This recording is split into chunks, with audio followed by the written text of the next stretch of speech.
Okey, perbezaan dia dengan telur liak, telur liak jugalah kita panggil kalau bahasa Melayu dia, tapi English name dia kita panggil Pikas mucosa.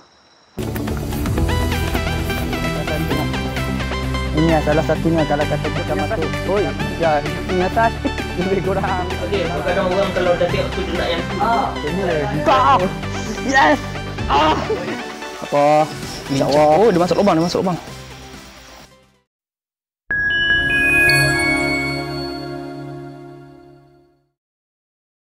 Okey, Assalamualaikum. Hari ini bersama saya lagi, Muhammad Hassan 66. So, kita nak hyping. Kita sampai sini lebih kurang dalam 15 minit macam tu. Jadi kita nak cuba tempat yang selalu kita masuk lah. Sebab tempat ni pun kita dah tinggal lebih kurang dekat sebulan, 2 bulan macam tu dah kot kita tak masuk. So, malam ni kita nak masuk balik kawasan sini. So, kita tengoklah apa yang ada. Jadi, kita nak cuba tengok. Sebab malam ni kita punya target sebenarnya kita nak cari serangga malam ni. Tapi tak apalah, kita tengoklah apa yang ada malam ni. Nasib-nasib je lah kan. Pasal benda ni kita tak tahu apa yang kita nak jumpa. Jadi kita cuba nasib untuk malam ni. Okey, buat lagi, tengok.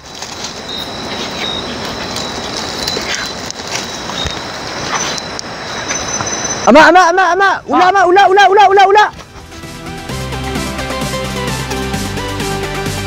Mari. Ini.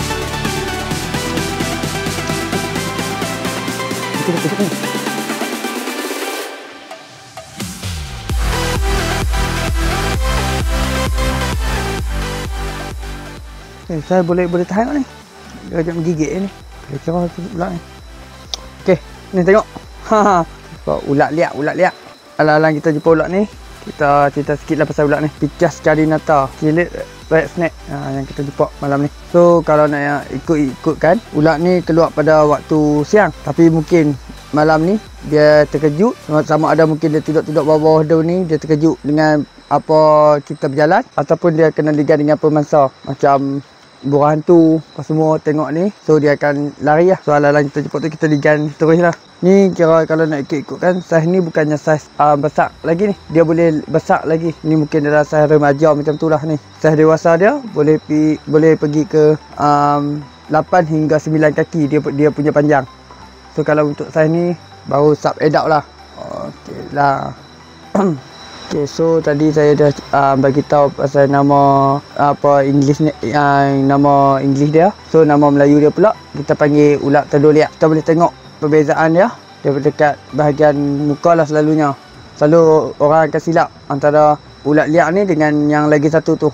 Yang lagi satu tu kalau kita perasan dekat dia punya bahagian mulut ni, perbezaan dia dengan telur liak jugalah kita panggil kalau bahasa Melayu dia, tapi Pikas mucosa. Pikas mucosa bahagian sini dia akan ada belang-belang garisan dekat bahagian mulut dia ni. Lepas tu mata dia pun agak lebih kecil lah. Kalau yang ni kita panggil Pikas carinata. Perbezaan dia antara dua tu. Paling mudah. Lagi satu, nak tahu macam mana saya boleh beza dengan mudah antara carinata dengan mucosa, tengok dekat bahagian ekor dia ni kita boleh tengok. Okey, kita boleh tengok dekat bahagian ekor dia ni, belang-belang dia ni macam ni. Kalau kata Pikas mucosa, dia punya belang dia just macam badan dia ni. Dia hanya belah-belah pendek macam ni. Belah putih-putih hitam macam ni saja sampai hujung ekor. Lagi satu, kalau yang ni kita perasan ekor dia ni agak persegi, dia punya corak. Ekor dia agak persegi, daripada atas pun kita dah boleh perasan. Dia punya diet macam biasalah, dia katak, burung dan ulat-ulat kecil. Tapi diet utama dia memang katak lah selalunya. Dalam masa yang sama, ulat ni juga dia makan ulat-ulat yang lebih kecil daripada dia. Kalau jumpa walaupun sama jenis, kalau dia jumpa yang lagi kecil dia akan makan. Okey, lagi satu pasal ulat ni yang unik dia, selalu orang salah sangka katakan yang ni telung selar. Sebab dia antara ulat liak yang terbesar kan, yang ada dekat sini, nombor 1 yang terbesar. So kalau kita nak tengok perbezaan dia mudah, telung selar dia akan kembang macam ni. Lepas tu kalau kata telur liak, dia tak kembang macam ni, tapi dia kembang menegak. Bila dia kembang menegak, okey kita cuba tengok bagi dia kembang menegak tu. Okey, dia kembang menegak macam ni. So itu benda paling mudah kita nak tahu sama ada dia telur selar atau telur liak. Selalunya benda paling mudah bila ulat ni terkejut dengan kita boleh dapat tahu. Kalau kata telur selar dia akan kembang macam ni. Lepas tu kalau kata telur liak dia akan kembang macam ni keadaan dia. So daripada situ kita boleh nampak sama ada dia telur selar atau bukan, dan berbisa ataupun tak berbisa. Itu cara paling mudah. untuk kita nak faham. Kita tengok lidah dia ni, yang unik dia ni sebab lidah dia warna biru. Biru naik ke purple. Kalau kita betul-betul perasan lah, kita tengok. Tapi yang syok dia, memang Ajang syok tengok ulat ni sebab mata dia lah, mata dia besar. Macam pakai contact lens tu, dia punya mata. Macam saya cakap lah, ulat ni kalau ikutkan dia aktif pada waktu siang. So kalau malam macam ni, dia akan tidur dekat atas-atas pokok. Dia akan tidur dekat kawasan atas-atas pokok, dia akan bergulung. Selalunya dia akan bergulung, tidur dekat pokok-pokok yang tinggi ya selalunya. Dia takkan tidur pokok-pokok yang terlalu rendah untuk dia elak daripada pemangsa. Lagi satu, ulat ni yang unik dia sebenarnya, dia ada satu bunyi tau. Kalau dia rasa terancam, dia akan bunyi macam tudung selah. Tapi bukan dia bunyi berkokok tu lah.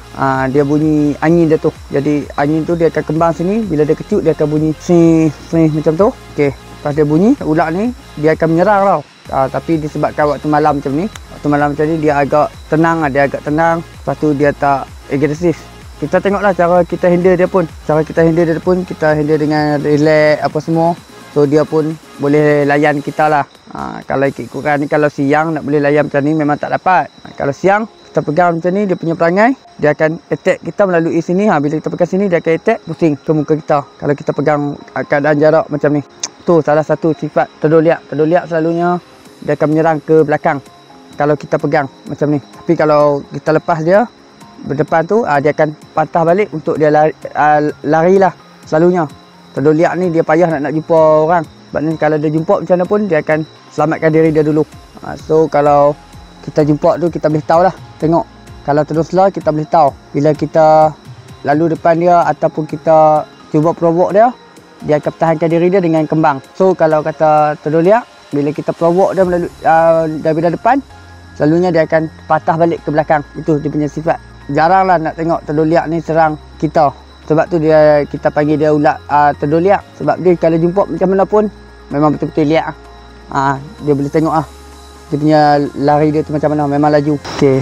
So ni kita dah cerita pasal ulat ni. Jadi kita cubalah letak dia balik dekat sini dan kita cuba ambil gambar dia, tengok macam mana. Kita cuba ambil gambar dia. Harap-harap dia boleh bagi kerjasama dengan baik lah. Tapi selalunya kalau ulat siang ni, kalau kita tangkap gambar malam, insya-Allah mudahlah untuk kita nak ambil gambar. Sebab dia jarang bergerak kan. So dia tak ada lah aktif sangat pada waktu malam. Nampak? Tu sifat perangai dia. Kalau kita perasan, terdoliak punya perangai macam saya cakap tadi. Bila kita melalui depan, dia akan patah. Dia akan pergi ke belakang.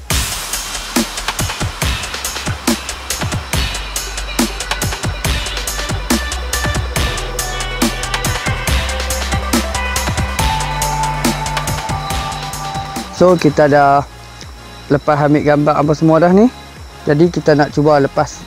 Bukan kita cuba nak lepaskan, memang kita lepaskan balik ulat ni ke tempat yang kita jumpa tadi ni. Okey, jom kita tengok. Lagi tu tengok dia punya lari dia tu yang panggil ulat sawaliak tu. Sebab ni kita sentuh sikit ni hilang ni. Tengok. Nampak. Memang laju. Okay, so kita dah happy apa semua ni.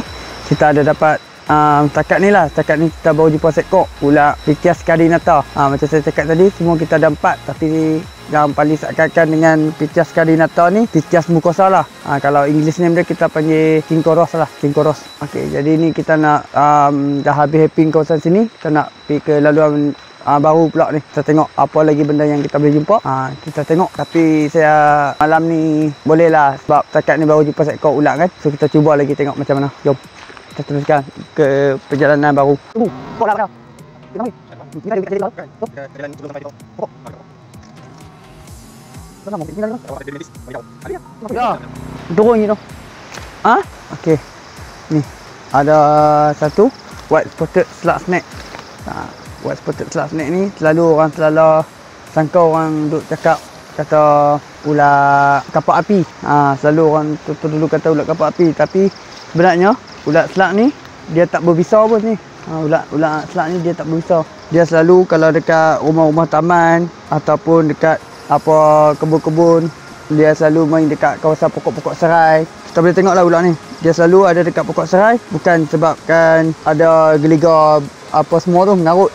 Ni sebab dia makan siput yang selalu main dekat pokok serai. So benda ni kalau kata untuk tanaman lah, untuk kawasan-kawasan tanaman pokok serai ataupun kita ada tanam-tanam pokok So kalau siapa-siapa yang untuk selalu buat tanam-tanaman tu dekat kawasan-kawasan rumah, kalau jumpa ulat ni jangan bunuh, kerana ulat ni dia makan semua haiwan-haiwan perosak yang ada dekat pokok-pokok tanaman kita. Itu yang special dia ni.